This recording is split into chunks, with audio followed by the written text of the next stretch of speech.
Hey guys, welcome back to my YouTube channel Cricket Wicket. And India completed a clinical and comprehensive win against Netherlands by 56 runs.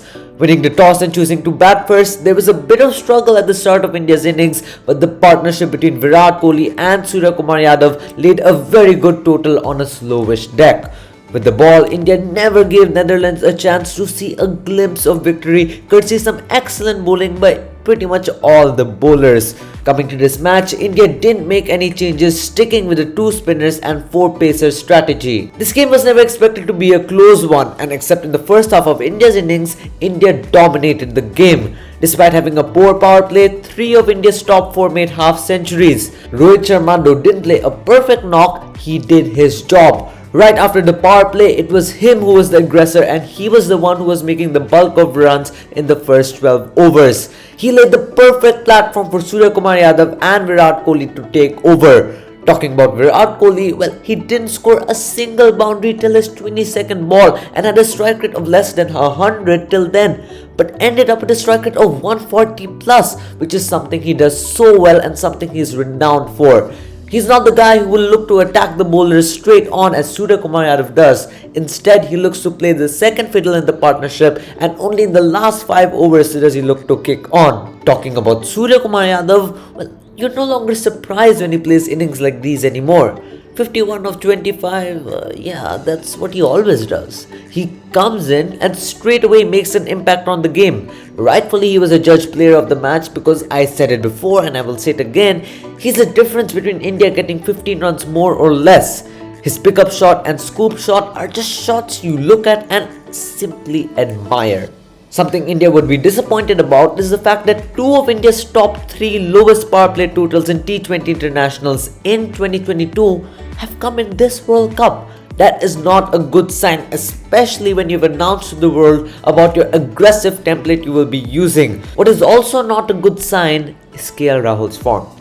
Yes, the LBW was actually missing the stumps, but even the 9 runs he made was a scratchy innings. Yes, it's only been 2 matches, and before the World Cup he was in some form. Even in the warm-up match against Australia there was no complaints about him, but each team faces only 5 group league matches in the World Cup. So KL Rahul needs to desperately find his feet, otherwise you always have guys like Rishabh Pant warming the match. He has opened for India, what's to say he won't again? But to be honest, this pitch was not a good batting surface. The ball was not really coming on the bat, and Netherlands bowlers used the short ball pretty well, which just proves that Suryakumar Yadav's innings is commendable. Even Rohit Sharma admitted in the post-match conference that the wicket was on the slower side, and due to that, the batters couldn't play their shots straight away. Yes, this is the exact same pitch in which South Africa made 200 plus runs against Bangladesh, which was right before India's match against Netherlands. But even the last 5 overs of South Africa's innings produced just 29 runs.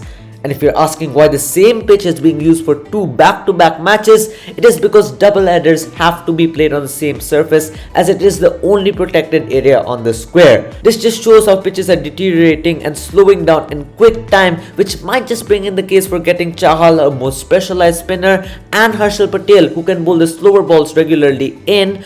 But probably India just wants to stick with a winning and settled 11. Talking about India's bowling, well, they were clinical. Suryakumar with the new ball is like Elon Musk managing to build a rocket to sun. Unbelievable, right? But in Bhuvneshwar scenario, unbelievable is a good thing. What? Bro, what are you talking about, man? How you can bowl 2 maidens, beat against any opposition in the power play of a T20 international? Well, only he knows how to do it. India's spinners also had a very successful day. Akshar Patel and the stumps seem to be in love. Time after time, it is Akshar Patel who's hitting on the stumps, but is getting no response from her. I mean the stumps, if you know what I mean.